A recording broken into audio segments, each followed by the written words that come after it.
आज 5 अप्रैल है और 14 अप्रैल तक लॉकडाउन रहेगा। अब तक हिमाचल वासियों ने पूर्ण रूप से सहयोग किया। इस कारण से हम काफ़ी हद तक जो कम्युनिटी ट्रांसमिशन रोकने में कामयाब रहे हैं। मैं सबको इस अवसर पर धन्यवाद देना चाहता हूं। अब तक हमने 17 FIR तबलीग जमात के लोगों के खिलाफ 85 लोगों के खिलाफ मुकदमा दर्ज किया है और हमने 277 लोगों को जो तबलीग जमात के लोगों को क्वारंटाइन में रखा है। इसके अलावा अन्य लोग भी क्वारंटाइन में हैं और इस वक्त हिमाचल प्रदेश में 6 कोरोना वायरस के पॉजिटिव केसेस विचाराधीन अस्पताल में उपचार इनका चल रहा है। जो IGMC में 3 केसेस और जो टांडा मेडिकल कॉलेज में 3 केसेस है, तो कुल मिला के 13 केसेस हुए हैं। 4 केसेस जो इंडस्ट्रियलिस्ट फैमिली के हुए हैं वे अब मेदांता हॉस्पिटल दिल्ली में वो पहले ही जा चुके थे और उनका जो उपचार है वो दिल्ली में ही चल रहा है। और इस वक्त हिमाचल में 6 केसेस के लिए जो उपचार अस्पताल में चला हुआ है। और मैं एक मैसेज सबको देना चाहता हूं, तबलीग जमात के तथा अन्य लोग जो देश विदेश से या बाहर से लौट के आए हैं, कि आज शाम 5 बजे तक सब इसको डिस्क्लोज करिए। और अगर आप निजामुद्दीन से लौटे हैं, अभी वक्त है डिस्क्लोज करने का और तुरंत हम क्वारंटाइन में रखेंगे। और इसका जिम्मेदारी जो आमिर है, जो तबलीग जमात के हर एक जिले में लगे हैं, उनका भी जिम्मेदारी है। अगर इसके बाद हमें पता चलता है कि आप लोगों ने बातें छिपाई है और जिस कारण से ये जो कोरोना वायरस कम्युनिटी स्प्रेडिंग हो रहा है, तो हम जो डिजास्टर मैनेजमेंट एक्ट IPC के धाराओं के अलावा आपके ऊपर इवन IPC के 307 अटेम्प्ट टू मर्डर केस भी डाल देंगे। और अगर किसी का डेथ हो जाता है आपका नेग्लिजेंस की वजह से, डेलिबरेट हाइडिंग की वजह से, तो हम 302 का मर्डर केस का भी आपके ऊपर ट्रायल शुरू कराएंगे। ये मेरा अल्टीमेट वार्निंग है। जो हम वार्निंग देते हैं उसको लागू करते हैं। इसलिए आमिर जो है इनकी भी दायित्व रहेगा और केस इनके ऊपर भी बनेगा।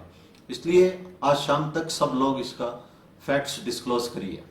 और दूसरी बात मैं एक बताना चाहता हूं, जो ऊना में एक व्यक्ति जो लोगों ने पॉइंट आउट किया है कि वो कोरोना वायरस पॉजिटिव है, तो उनको क्वारंटाइन में रखा, उनका टेस्ट नेगेटिव आया। जब वो अपने गांव दोबारा गया तो उसको सोशल बॉयकॉटिंग हुई और इस कारण से उसने सुसाइड किया। और एक बात स्पष्ट करना चाहता हूं, सोशल डिस्टेंसिंग का ये मतलब नहीं है कि सोशल डिस्क्रिमिनेशन है। आपस में भाईचारा बना के रखना, प्यार मोहब्बत से रहना चाहिए और इस तरह का व्यवहार सही नहीं है। और दूसरी बात, एक बात हमारा नॉलेज में आया, और घरों में जो रहते हैं उनकी भी डिप्रेशन है, मेंटल टेंशन है और कईयों ने जॉब खो लिया है, कईयों का सैलरी कम हो रहा है, वो परेशान है। और एक सर्वे के मुताबिक 20% लोग जो लॉकडाउन में है वो मेंटल डिप्रेशन में है। किसी तरह का जो मेंटल हेल्थ सही नहीं है, कोई ना कोई प्रॉब्लम है। इसलिए एक्सरसाइज करिए और मेंटल हेल्थ मेंटेन करिए, ये बहुत जरूरी है। और एक वारदात और हुई थी जो कांगड़ा डिस्ट्रिक्ट के जो फतेहपुर तहसील में एक मौलवी ने कुछ अभद्र भाषा का जो सोशल मीडिया में सर्कुलेट किया और इस कारण से लोगों में बड़ा तनाव हुआ।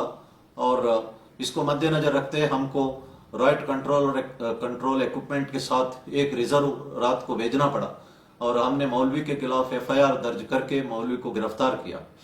और सभी धर्म के अनुयायियों से मेरी अनुरोध है कि सोशल मीडिया में जो भड़कने वाला इस तरह की भाषा इस्तेमाल ना करे। इससे कम्युनल टेंशन बढ़ सकता है और कम्युनल राइट्स भी हो सकते हैं। और मैं कहता हूं, जो इस तरह की भाषा इस्तेमाल करते हैं उनको धर्म का समझ नहीं है, क्योंकि किसी भी धर्म, हर एक धर्म जो है भाईचारा, प्यार मोहब्बत, एक दूसरे को मदद करना ही प्रोपोगेट किया है। गुरु नानक जी ने कहा है, वंड खाओ खंड खाओ वंड के खाओ। इसलिए आप दुनिया भर में एक भी गुरुद्वार आपको ऐसा नहीं मिलेगा जिससे आपको फ्री खाना नहीं मिलता हो। और हम कहते हैं love all serve all, help ever hurt never, परोपकाराय पुण्याय पापाय परपीडनम, मदद करना पुण्य है, तंग करना पाप है। Jesus Christ says, love thy neighbor as thyself, feed thy neighbor as thyself, feed the hungry, quench the thirsty। किसी ने कुछ अलग बात नहीं कही। जेंडा अवस्था कहता है कि जो earn money to help the poor, तो आपका एक्सेस मनी है उसको गरीबों से मदद करिए। प्रॉफेट मोहम्मद ने कहा है कि God loves those who love his creation. और प्रॉफेट कुरान में यह भी लिखा है कि अगर आप एक निर्दोष व्यक्ति को मारते हैं तो पूरा एक मनुष्य जाति मैनकाइंड को मारने का बराबर है। और अगर आप एक व्यक्ति का जान बचाते हैं तो पूरा मानव समुदाय का जान बचाने का बराबर है। यह कुरान में लिखा है और इसको आपको सम्मान करना चाहिए। इसी तरह जो प्रॉफेट मोहम्मद ने कहा है, अगर आपको पता चलता है कि कहीं महामारी है उस जगह पे आप मत जाइए। और यह भी कहा है कि अगर आप जहां पे हो वहां महामारी है तो उस जगह को छोड़ना भी नहीं चाहिए। और उनका प्रॉफेट मोहम्मद का कहने का मेन मकसद यह है कि समाज के बारे में सोचिए और व्यक्ति से ऊपर उठकर समाज के बारे में सोचना चाहिए। ये प्रॉफेट मोहम्मद का विचारधारा है। इसलिए और सभी धर्म गुरुओं ने भी यही कहा है कि साइंस को फॉलो करें, डॉक्टर का एडवाइस माने और कानून का पालना करें। मैं उम्मीद करता हूं कि मेरा ये अनुरोध के बाद सब लोग आगे आके जो उनका जो ट्रैवल हिस्ट्री है, जो भी फैक्ट्स है उसको डिस्क्लोज करेंगे। और मैं फाइनली एक बात कहना चाहता हूं, आज रात 9 बजे देश के प्रधानमंत्री जी ने अनुरोध किया है कि सब लोग 9 बजे से 9 मिनट तक बालकनी में लाइट जलाए और प्रेयर करें। और प्रेयर में ताकत है। और प्राइम मिनिस्टर का सारा अप्रोच साइंटिफिक है। अभी तक जो लॉकडाउन का हो या सोशल डिस्टेंसिंग का हो और जो भी कदम उठाया हो, और दुनिया भर में इसकी तारीफ हो रही है। भारतवर्ष इसको कंट्रोल करने में कामयाब रहा है। लेकिन यह बात अलग है कि हमारे लिए एक और समस्या खड़ी हुई, वो निजामुद्दीन की मरकज की वजह से, लेकिन उसको भी सामना हम कर पाएंगे। और प्रेयर में ताकत है। अगर हम सब लोग इकट्ठा होके प्रार्थना करेंगे, जो प्यार और प्रार्थना से परमेश्वर झुकता है। और भगवान आपका धन दौलत पोजीशन पावर से कभी झुकने वाला नहीं है। दिल से जो प्रार्थना करते हैं उससे भगवान झुकते हैं। और भगवान को बांधने का, भगवान से ये महामारी को भगाने का एक ही तरीका है, आप दिल से प्रार्थना करिए। धन्यवाद। जय हिंद।